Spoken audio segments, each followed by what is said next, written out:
Olá, meus amigos, minhas amigas, como é que vocês estão? Sejam bem-vindos a mais um episódio onde estudamos o magnífico Livro dos Espíritos, nosso querido Allan Kardec. Foi o princípio de tudo, né? Da doutrina espírita. Hoje nós vamos falar sobre influência dos espíritos nos acontecimentos da vida. Você acha que eles não têm influência? Vamos ver. 525. Exercem os espíritos alguma influência nos acontecimentos da vida? A resposta: certamente, pois que te aconselham. E uma subpergunta: exercem essa influência por outra forma que não apenas pelos pensamentos que sugerem, isto é, têm ação direta sobre o cumprimento das coisas?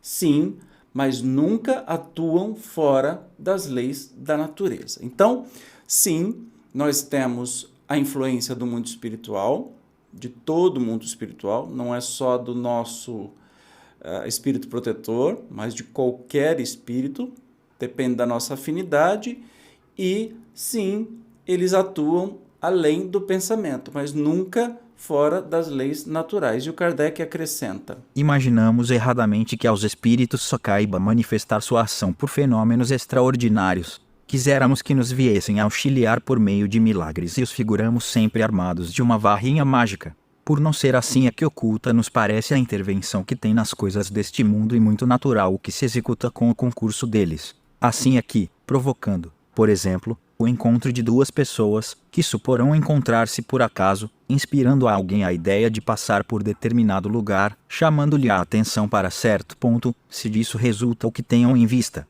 Eles obram de tal maneira que o homem, crente de que obedece a um impulso próprio, conserva sempre o seu livre-arbítrio. Olha que lindo, eles vão interferir no mundo, né, de diversas maneiras, inclusive, mas não das mágicas, não é o Harry Potter que está fazendo as suas mágicas, de uma maneira muito sutil, que faz duas pessoas se encontrarem, que a gente sempre acha que é coincidência. Aliás, o nosso mundo está repleto de coincidência, né? Muito estranho isso. Claro que não, né, gente? Claro que não. 526. Tendo como tem ação sobre a matéria, podem os espíritos provocar certos efeitos com o objetivo de que se dê um acontecimento? Por exemplo, um homem tem que morrer, sobe uma escada, a escada se quebra e ele morre da queda. Foram os espíritos que quebraram a escada para que o destino daquele homem se cumprisse?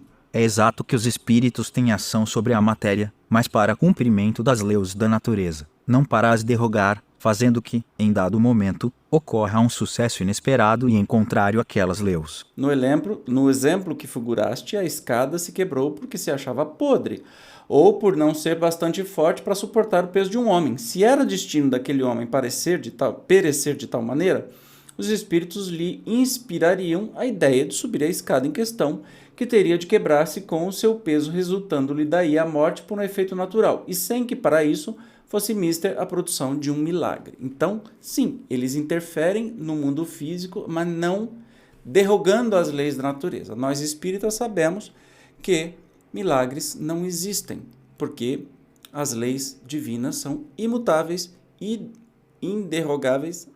Essa palavra existe, enfim. Não tem jeito de quebrar essas leis. E milagre, pela sua concepção, é a quebra dessas leis naturais. Isso não existe. Existem acontecimentos que a gente não compreende ainda, mas nunca vai quebrar as próprias leis naturais e os espíritos muito menos fariam isso. 527. Tomemos outro exemplo, em que não entre a matéria em seu estado natural. Um homem tem que morrer fulminado pelo raio. Nossa, mas Kardec estava inspirado, hein? Refugia-se debaixo de uma árvore, estala o raio e o mata. Poderá dar-se tenham sido os espíritos que provocaram a produção do raio e que o dirigiram para o homem? Vamos combinar que, mesmo naquela época, todo mundo sabia que em tempo de chuva você não vai para debaixo de uma árvore, né? Então, o espírito não precisava nem fazer o raio. Mas vamos ver o que eles respondem. Dá-se o mesmo que anteriormente. O raio caiu sobre aquela árvore em tal momento, porque estava nas leis da natureza que assim acontecesse. Não foi encaminhado para a árvore, por se achar debaixo dela o homem.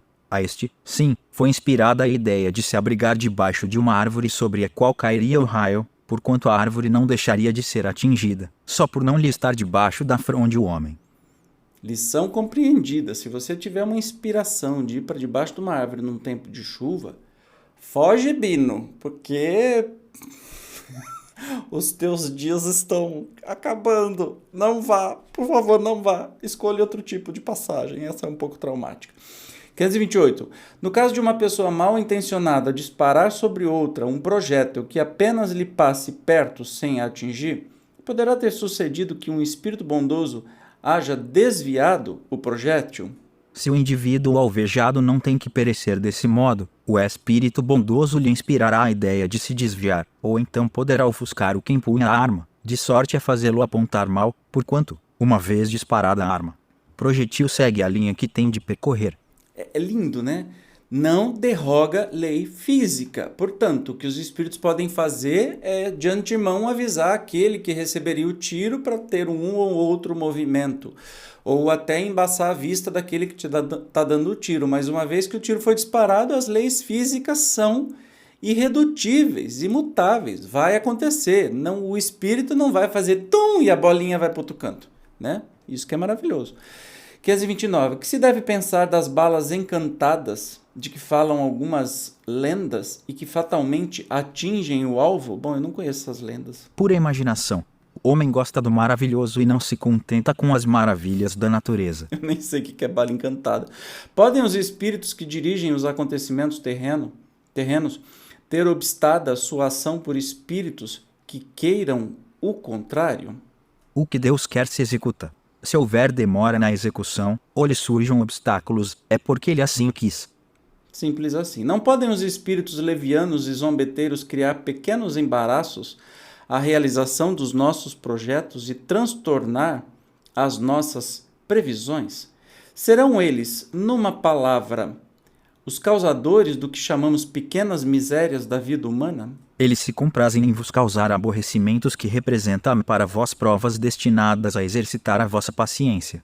Cansam-se, porém, quando veem que nada conseguem. Entretanto, não seria justo, nem acertado, imputar-lhes todas as decepções que experimentais e de que sois os principais culpados pela vossa irreflexão. Fica certo de que, se a tua louça se quebra, é mais por desazo teu do que por culpa dos espíritos. Destes, os que provocam contrariedades, obram impelidos por animosidade pessoal ou assim procedem contra qualquer sem motivo determinado por pura malícia? Por uma e outra coisa. Às vezes os que assim vos molestam são inimigos que granjeastes nesta ou em precedente existência. Doutras vezes, nenhum motivo há. Então, eu sempre aprendi, né, lá da minha casa espírita, GO, Grupo Espírita Orvalho de Luz, que Márcia Barroso sempre fala assim: primeiro, vamos analisar os acontecimentos com todas as causas físicas possíveis, inclusive doenças. Quebrou uma louça, deu um pau no computador, deu isso, deu aquilo lá. Primeiro a gente tem que descartar tudo que é físico, e assim, 99% das vezes é alguma razão física. Depois disso é que a gente vai atribuir ao mundo espiritual algum acontecimento, entende? Senão seria a casa da mãe Joana, né? Você imagina que todo espírito iria interferir no mundo físico do jeito que bem entendiam, não seguindo as leis imutáveis? Seria maluco viver nesse mundo. Ainda bem que não é assim. Então, para ter uma manifestação física de um espírito, precisa de um médium de efeito físico que precisa manipular tais energias, tais fluidos. Não é tão simples quanto passam nos filmes de terror. Entende? É diferente disso. Aliás, o cinema faz mais mal nesse sentido porque nos traz muita fantasia boba que a gente acaba se desviando do caminho. 531. Extingue-se-lhes com a vida corpórea a malevolência dos seres que nos fizeram mal na terra? Isso é porque está na subpergunta, né? Os que provocam contrariedades fazem por vingancinha ou porque gostam de atormentar? E falaram, fazem porque gostam, para um e para o outro, por vingancinha porque gostam também. E aí está dizendo assim: se acaba com a vida corpórea a malevolência dos seres que fizeram mal na terra, então aqueles que nos perseguem na terra, se a gente morre, acaba isso? A resposta: Muitas vezes reconhecem a injustiça com que procederam e o mal que causaram, mas, também, não é raro que continuem a perseguir-vos, cheios de animosidade, se Deus o permitir, por ainda vos experimentar. E pode-se dar fim a isso? E que jeito? Podeis, orando por eles e lhes retribuindo o mal com o bem, acabarão compreendendo a injustiça do proceder deles. Ademais, se souberdes colocar-vos acima de suas maquinações, deixar-vos-ão, por verificarem que nada lucram. E Kardec ainda esclarece. A experiência demonstra que alguns espíritos continuam em outra existência a exercer as vinganças que vinham tomando e que assim, cedo ou tarde, o homem paga o mal que tenha feito a outrem. Então, gente, é muito claro isso. O que a gente tem que fazer é, vamos resolver nossas pendengas com quem está vivo e a gente sabe onde é que está. Porque depois que morrer, a gente não vai saber onde é que eles estão. Pode ser que eles vão ficar grudadinhos na gente. Aí o problema fica um pouquinho muito pior para resolver. Entende?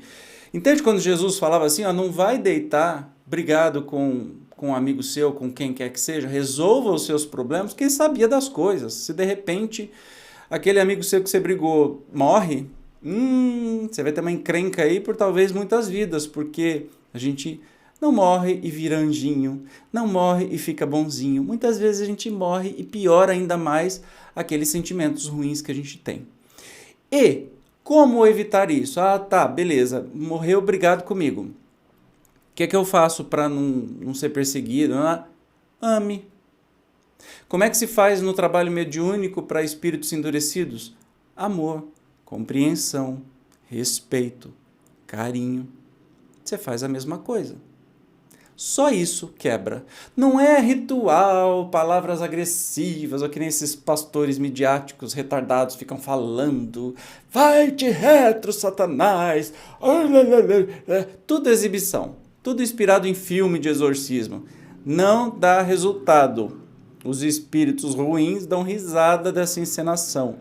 O que muda eles por dentro é o amor. Tanto que a gente vê um monte de romance espírita que os grandes e malévolos espíritos que lideram legiões só vão amolecer quando tem a presença da mãe, por exemplo.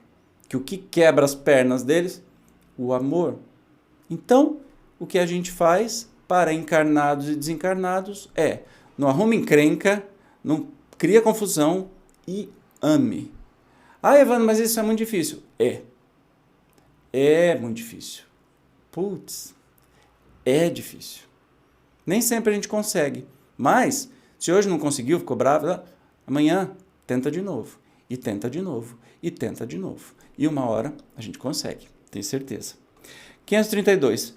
Tem os espíritos o poder de afastar de certas pessoas os males e de favorecê-las com a prosperidade? Nossa Senhora, isso me lembra a teoria da prosperidade, essas igrejas que só pedem o dinheiro, né? Quando fala prosperidade. Então, tem os espíritos o poder de afastar de certas pessoas os males e de favorecer com a prosperidade? Será que os espíritos podem fazer isso? De todo, não, porquanto há males que estão nos decretos da providência. Amenizam-vos, porém, as dores, dando-vos paciência e resignação. Ficai igualmente sabendo que de vós depende muitas vezes poupar-vos aos males, ou, quando menos, atenuá-los. A inteligência, Deus vô-la outorgou para que dela vos sirvais e é principalmente por meio da vossa inteligência que os espíritos vos auxiliam, sugerindo-vos ideias propícias ao vosso bem. Porém não assistem senão os que sabem assistir-se a si mesmos. Esse é o sentido destas palavras. Buscai e achareis, batei e vos abrirá.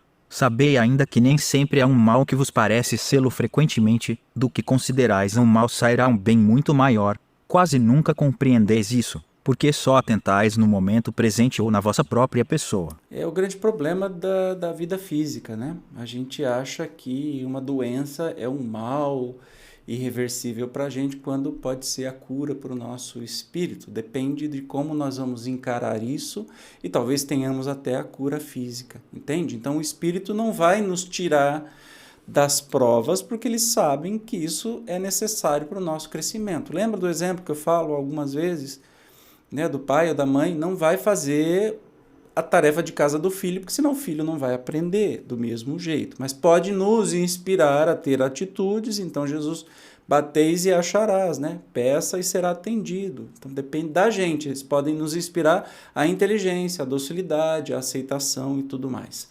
533. Podem os espíritos fazer que obtenham riquezas os que lhes pedem que assim aconteça? Algumas vezes, como prova. Quase sempre, porém, recusam, como se recusa a criança a satisfação de um pedido inconsiderado. São os bons ou os maus espíritos que concedem esses favores? Uns e outros. Depende da intenção. As mais das vezes, entretanto, os que os concedem são os espíritos que vos querem arrastar para o mal e que encontram meio fácil de o conseguirem, facilitando-vos os gozos que a riqueza proporciona. Aí que tá, a gente tem que tomar muito cuidado, porque quando a gente acha que a riqueza é um bem, a maioria das vezes não é. Né? É uma baita de uma provação que vai nos fazer falhar miseravelmente na encarnação. Então, pedir riqueza para os espíritos, pode ser que os espíritos mais inferiorizados vão te ajudar a ficar rico, mas aí a sua missão de vida, a sua condução de vida vai ficar mais complicada.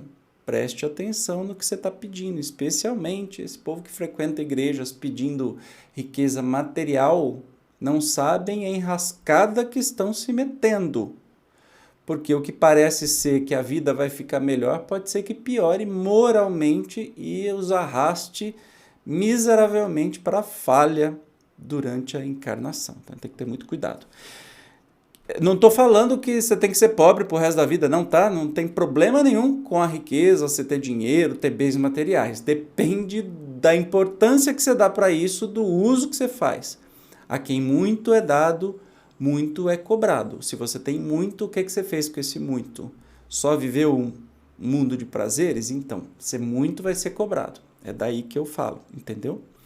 534. Será por influência de algum espírito que fatalmente a realização dos nossos projetos pode encontrar obstáculos? Algumas vezes é isso efeito da ação dos espíritos, muito mais vezes, porém, é que andais errados na elaboração e na execução dos vossos projetos. Muito influem nesses casos a posição e o caráter do indivíduo.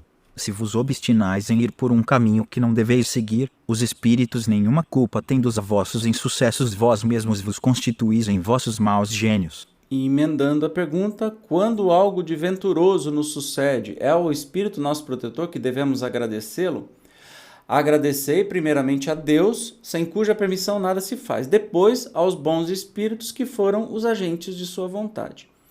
Subpergunta, que sucederia se nos esquecêssemos de agradecer? O que sucede aos ingratos.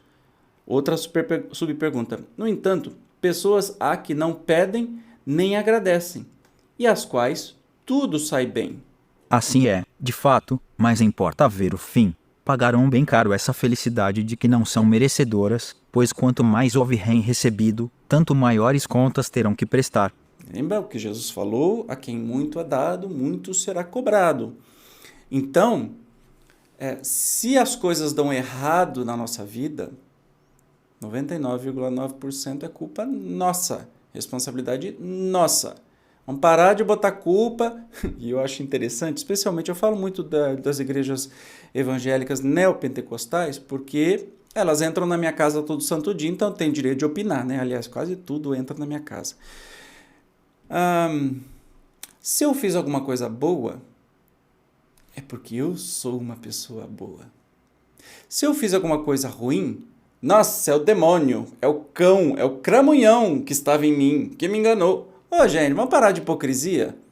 Vamos começar a assumir as próprias responsabilidades e parar de botar para anjo ou demônio a responsabilidade de qualquer coisa? O que a gente tem que fazer é, por tudo que temos, que nos acontece, seja de bom, seja de ruim, sempre ser grato pela experiência de estarmos vivos, experimentando este aprendizado enorme que a gente está passando. Porque o mundo não é dos egoístas, né? A gratidão a Deus, à vida, a tudo que a gente está vivendo, as experiências, é o que deve nos mover sempre. Beleza? No próximo programa falaremos sobre a ação dos espíritos nos fenômenos da natureza. Uia! Os assuntos só ficam cada vez mais importantes. Eu te espero como sempre. Até lá. Tchau!